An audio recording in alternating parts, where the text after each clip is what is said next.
Hi everyone, hope all doing good. Welcome to the first lecture of the course Engineering Drawing.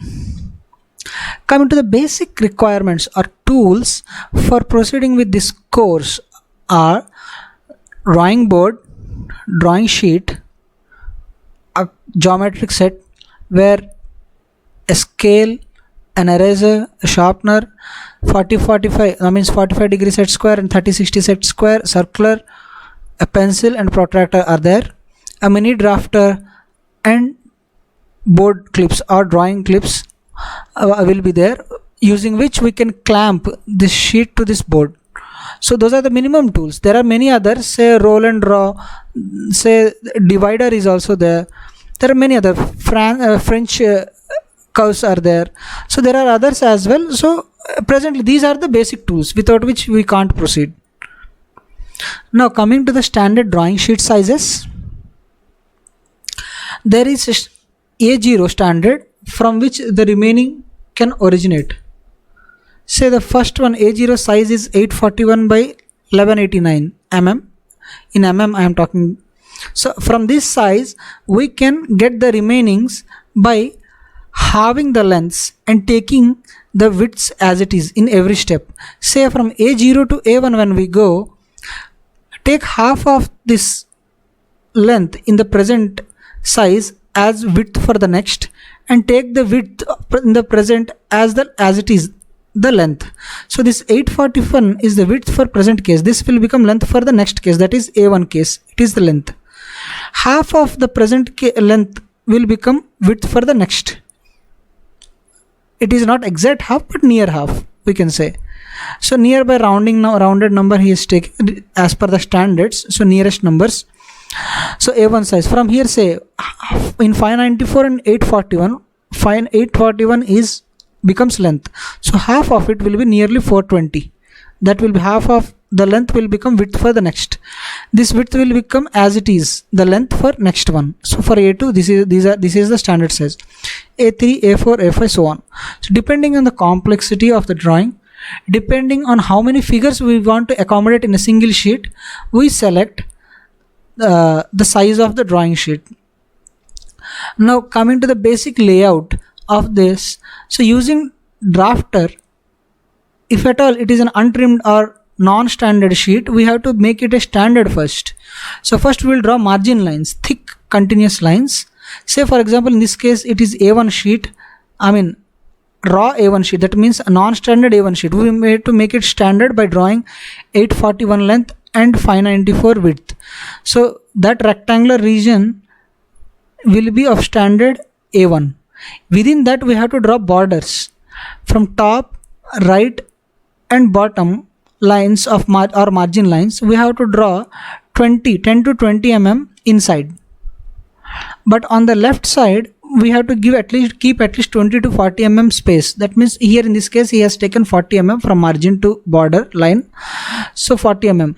The reason why we need to give extra space in this side is, say for example in a given machine there are some hundreds of drawings of this particular size, then we need to bind it together and classify it as drawings for that particular machine. In that case then we need to bind it. When we are trying to bind it, then generally binding is done on the left side of all the sheets, and we will turn page by page to read a particular drawing or study a particular drawing. So to accommodate that space for binding we need to give extra space. If we don't give that, what happens, a part of the drawing at this near edge may go into that binding part and we may not be able to see it clearly. So to avoid that we need to give extra space here.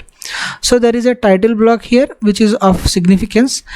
It is a standard size he has taken, but it can vary as per your firm or your college level standards. So this is a typical layout, not exactly we have to follow this. This is general standard followed. This is also a general typical block. There can be certain changes in your college or in your firm. So here we need to write name of the firm. Here there should be title. Here angle of projection. Here this is a first angle or third angle we have to mention. Here drawing number, who has drawn it, who is verifying or checking it, whose dates, respective dates. All those things are there in this drawing. Now coming to use of mini drafter for drawing lines that may be inclined, horizontal, vertical, anything. So lines on in the chart area. Say this is the chart area or white chart fixed on the top of drawing board with clips. Assume that this is a whiteboard. No, but in our case, for explaining the purpose of the mini drafter, let me assume this is a white chart with fixing onto the whiteboard using drawing board using the clips. Now on same drawing board I have fixed this drafter as well, mini drafter. Now this has three independent motions: about this, and about this. Here you can see it is moving like this, and here it is moving like this, and at this particular joint it can move like this. So there are three independent ones. Among them, with using these three, we can cover the total area, and we can also draw any inclined lines as per the requirement.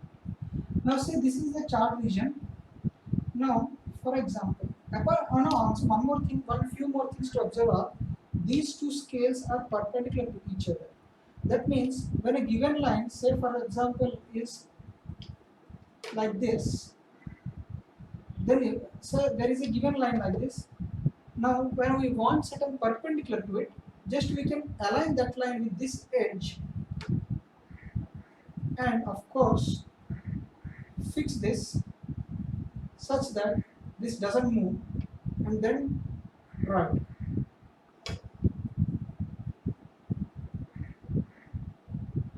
So we get a perpendicular to this particular given line. So that can be done anywhere. Now our requirement is how to draw horizontal and vertical lines. Now there is gradients or gradations or calibrations from 0 to 90 upside and 0 to 90 bottom side. Those markings on this circular part, have one of the whichever angle we want, that particular gradient or division has to match or align with a marking given on this red color at this horizontally. So if for example we want a horizontal line, 0 in this should match with this.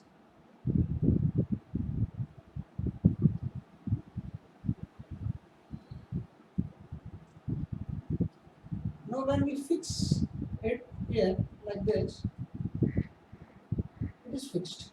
Now we can draw a horizontal line wherever we want and perpendicular to it wherever we want.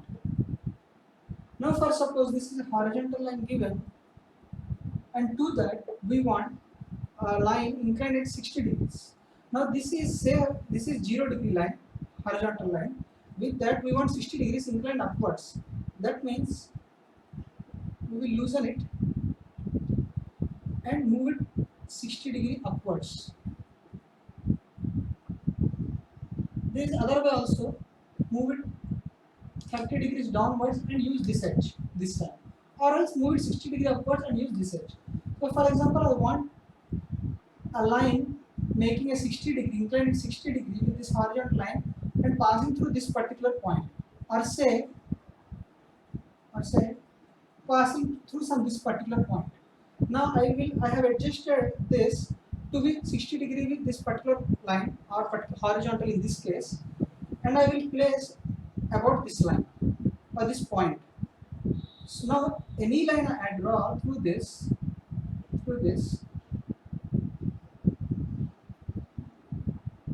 will obviously pass through this point, given point, as well as it will be at 60 degree with given line. In this case it is horizontal. Now this is how we need to use drafter.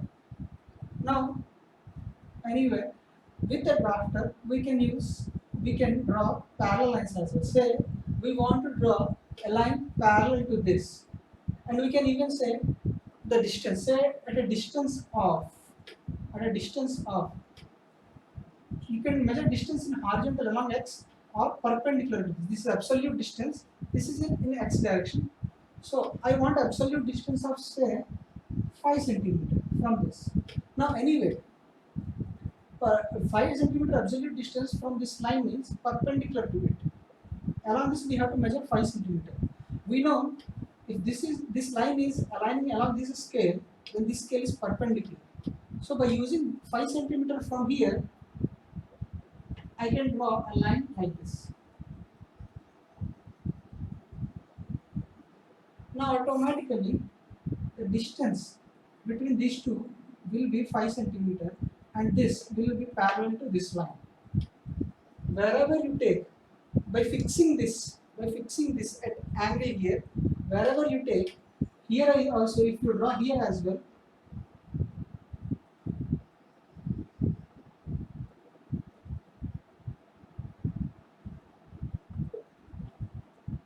this line will be parallel to these two. Even if you draw it here, this line will be parallel to this. So wherever you take, when you fix this joint, you will get the parallel lines. When you use the same edge and draw again and again, you will get parallel lines. And if at all you draw with this edge this time, you will get a perpendicular line to the earlier ones. So it depends what you require.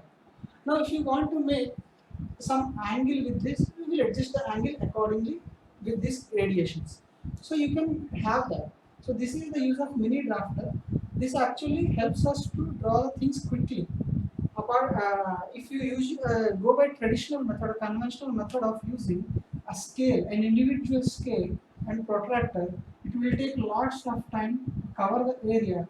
Now if you use drafter, and once at all you fix this, then with the same angle you can draw many lines. In some diagrams it may so happen that you may need to draw horizontal lines with offsets of 1 centimeter or 2 centimeters. 3-4 lines you have to draw.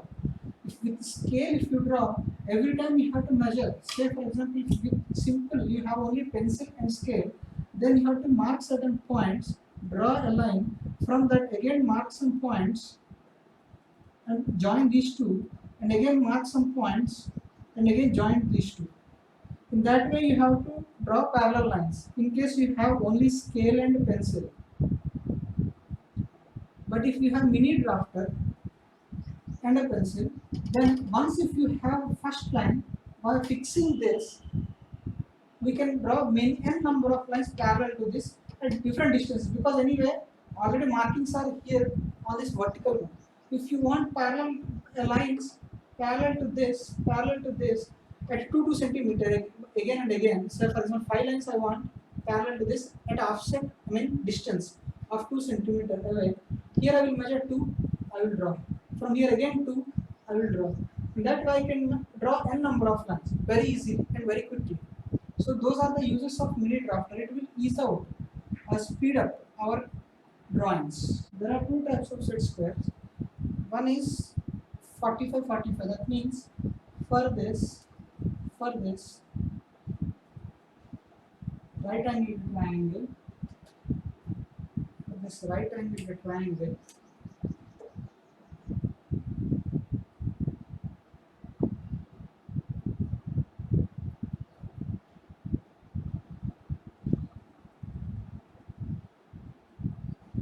this right angle triangle,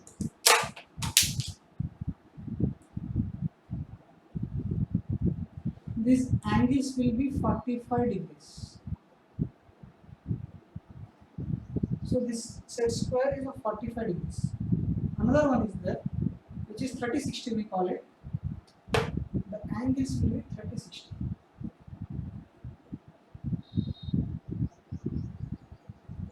At the ends other than 90 degrees.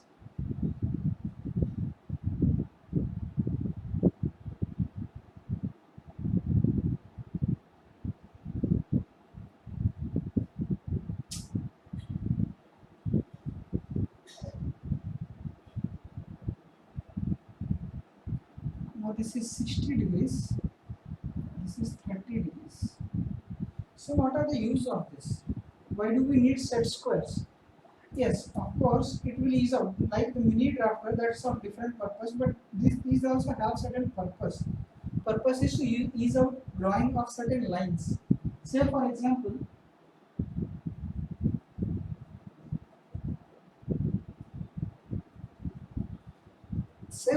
you want to draw a vertical line.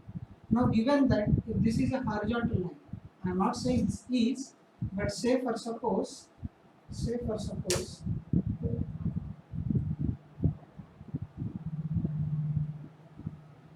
now say for suppose, now say this is a given horizontal line and now you want to draw a vertical to it, that means perpendicular to a horizontal line.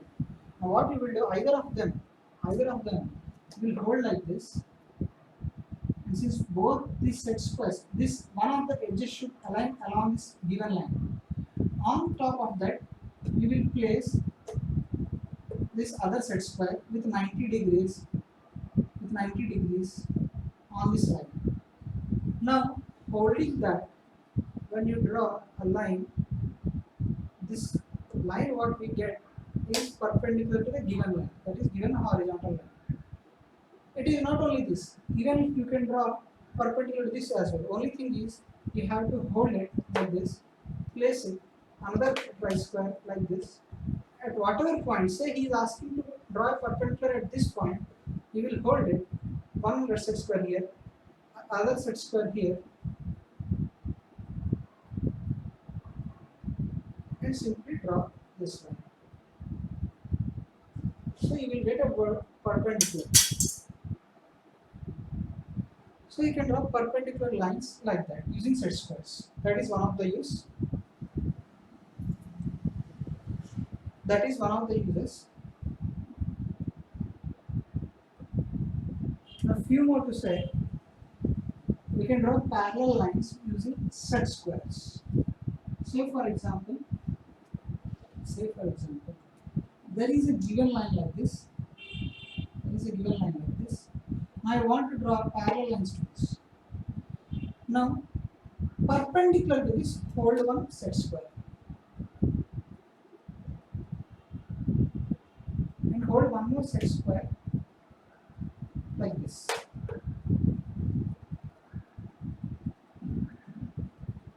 Bases of both the set squares, that means sides and hypotenuse of both the set squares are meeting one another, are placed on one another.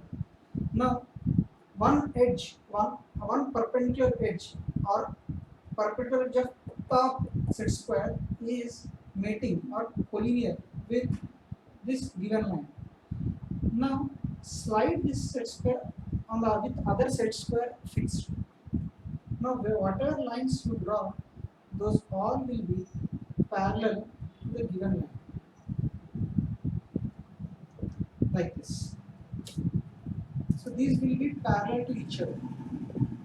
Now, say for example, if there is given line and you want to draw a line inclined at 60 degree to this line. So you have a 30-60 set square. When you have that, you place it like this. But whatever point, say for example at this point you want a line inclined 60 degree, you place it here, place the set square here with this 60 degree angle this side and draw it, such that this base is matching with this line, and collinear with that line, coinciding with that line, whatever you call it. Now when you draw it, this angle will be 60 degree. Similarly, if at all you want from the same point, if at all you wanted to draw 30 degrees, then simply, if you want 30 degree this side, you place it here and simply draw it. So this will be 30 degrees. If at all you want that also on the same side, Now anyway, from here 60 degree you drew. Now from that again, I will take 30 degree and I will point this, I will keep this end at this point, nose at this point, align this edge with a drawn 60 degree line and I will draw it.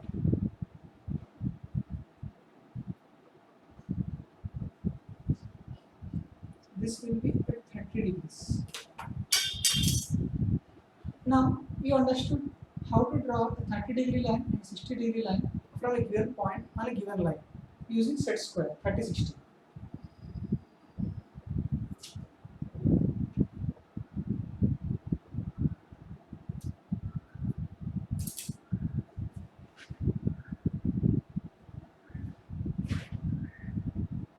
So in freehand sketches phase, say for example, a designer is at initial level of developing his design. So he is not going to communicate it immediately to the to other departments, but he wants to look with eyes what kind of design he has inside his mind.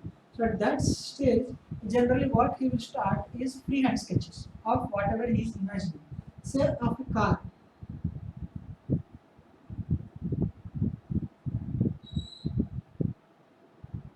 Like a sports car, for example, say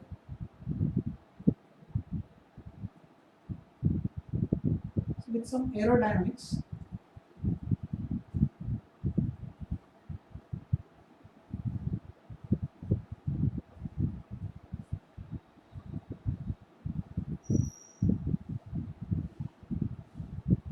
I have just drawn roughly.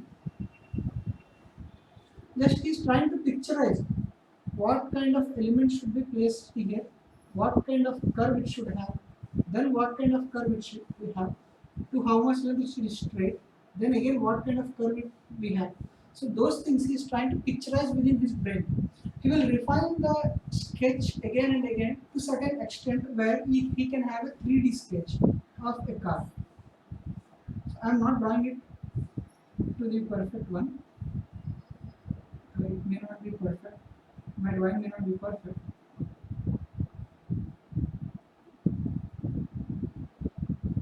So anyway, that he will have certain picture, 3D picture, so to show to his colleagues, to other departments. Now during that, this gets refined each stage.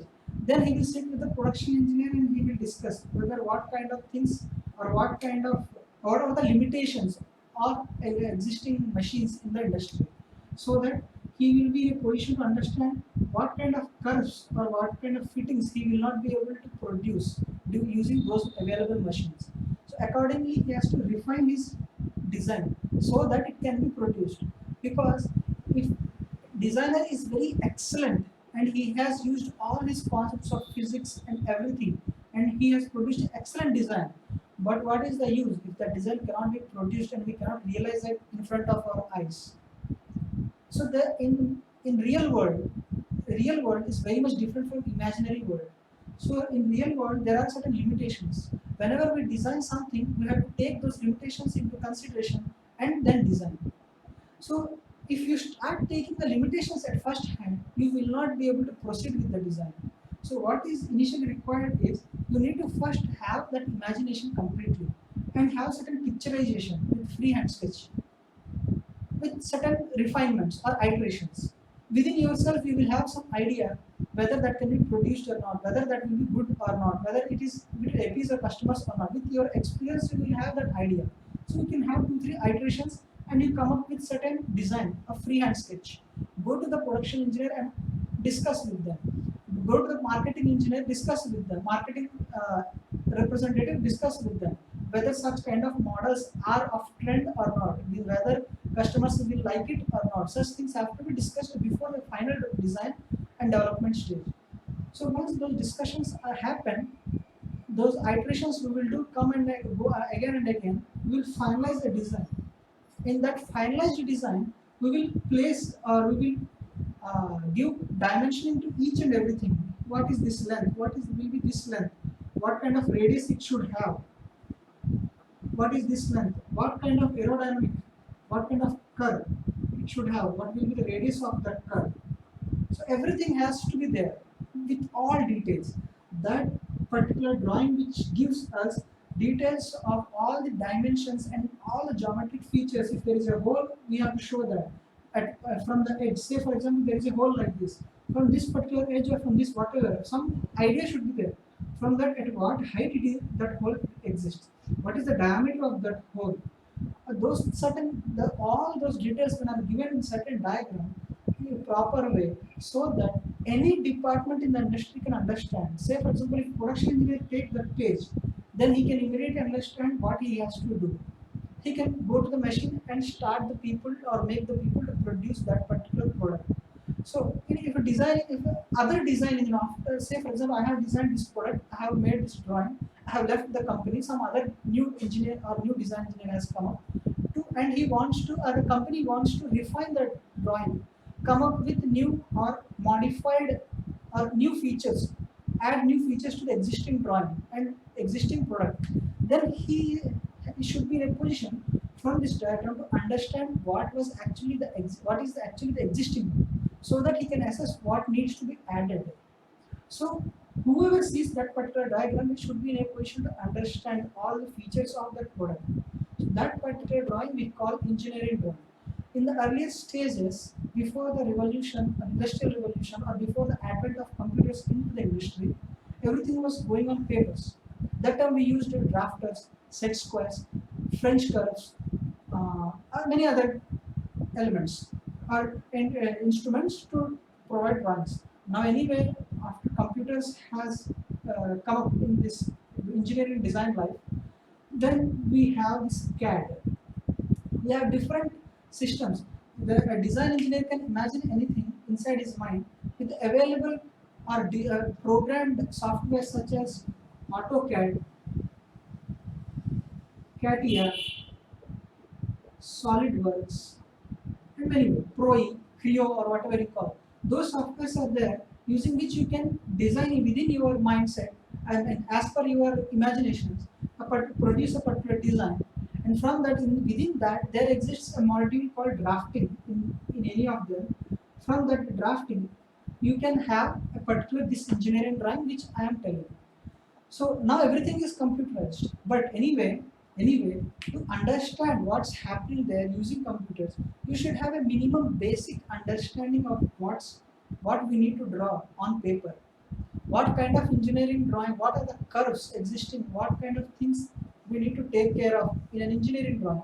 If we understand that, we have certain basics using by drawing on paper by hand, then we will be in a position to understand the same things or bit advanced when we are using these softwares. Softwares are cumulative package. There we can design as well as have this final drawing after several iterations and give it to the next module. This is design, computer aided design. Next phase is CAM, computer aided manufacture. We call this total thing as SIM, computer integrated manufacturing. Anyway, that's a different case. Computer aided manufacturing. There are again certain software, say Master CAM, Annex CAD and Annex CAM. There are many softwares available for that. See, if you want to process that things in CNC machines, regarding that also softwares are there.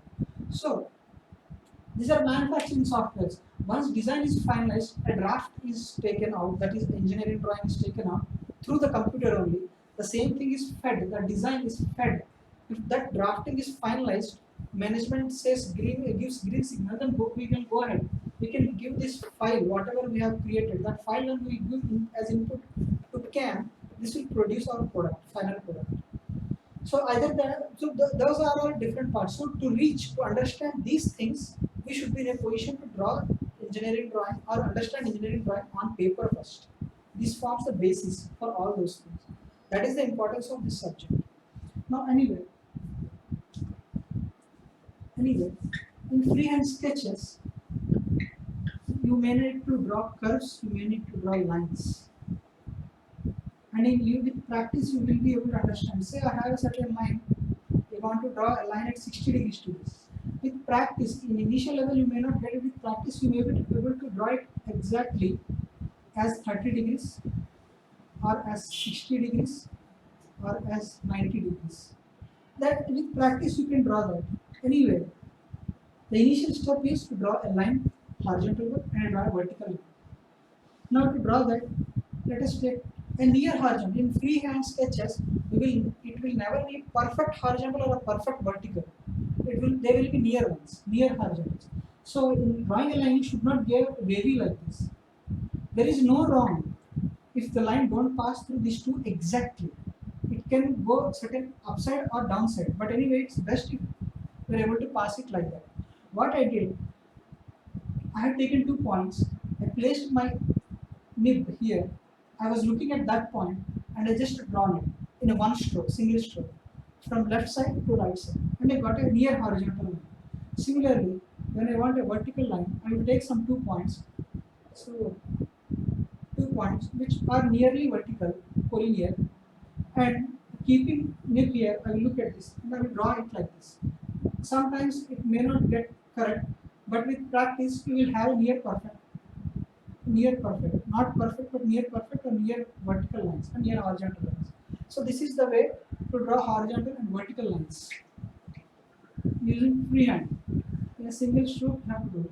So for vertical lines it is top down approach, for horizontal line it is left to right approach.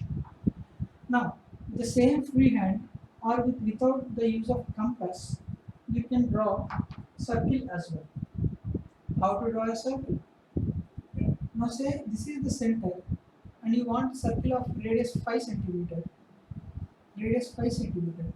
Then this will be, say for example, I'm saying this is the radius. Now how to draw? There are several ways. One of the methods is take a rough paper of that particular radius, length of that particular radius. I will put a hole here and here. One hole I will align with this end, another hole will align at this end. When I move it, I will get an arc or a circle like this. I can complete it. If I want an arc, I will draw up to here. I want a circle, I will draw completely. So that way we can do. Another way we can do is, say for example, radius of 5 centimeter is required. Then we will draw two lines bisecting each other perpendicularly such that their lengths are 10 centimeters. Now see, this is 5 centimeters, this is also 5 centimeters. Now we can say, by using this as center and this as radius, we can draw a line. We will have another one as well. So there are 8 lines of this particular thing. Now with the radius I have marked on everything of whatever length I want. So say 5 centimeter. Now when I join, or this is, I will get a nearly perfect circle. I am not saying exact circle, nearly a circle. We can assume it to be a circle. Or in the freehand also we can draw some circle like this. We can assume certain center here. So there are different ways to have freehand sketches. So these are some examples I have stated. We need not get into any deeper, because in this course is all about the basics and just have an idea how we go in engineering drawing. If you want to become professional draftsman, then you have to take an advanced course in this subject. So anyway, now we are not discussing that. Now, after you have seen the use of set squares and mini drafter, let's come to this machine drawing. This actually I'm just stating that apart from engineering drawing at a higher level, there is also another one which is called machine drawing, and we discuss these things, learn these things in a third year of our engineering in general. So this is actually out of scope, but just to make you aware that there is certain thing like this, I am just keeping this slide. So there are different classifications for machine drawing. There is production drawing, exploded assembly drawing, schematic drawing for instruction manual, drawing for installation, patent and catalog drawings, in which at college level you do study this and this first two things. The first one of individual parts, and this is not exploded actually, sorry, this is assembly, part and assembly drawings. In this we have drawings for different parts and then assembled. This is not exploded, assembled. So complete after assembly how the part looks, that one will be there. In exploded assembly, all the parts in an exploded way, they are shown in the same diagram, and assembly will also be shown in the same diagram, which creates a picture in our mind of how these exploded parts, when come together, form the actual assembly or our product. So there are different ones. So discussion of these things is not mandatory in this particular course, because this is completely about engineering drawing. So with this we can end this session and continue in the next session with types of lines used in engineering drawing. Thank you.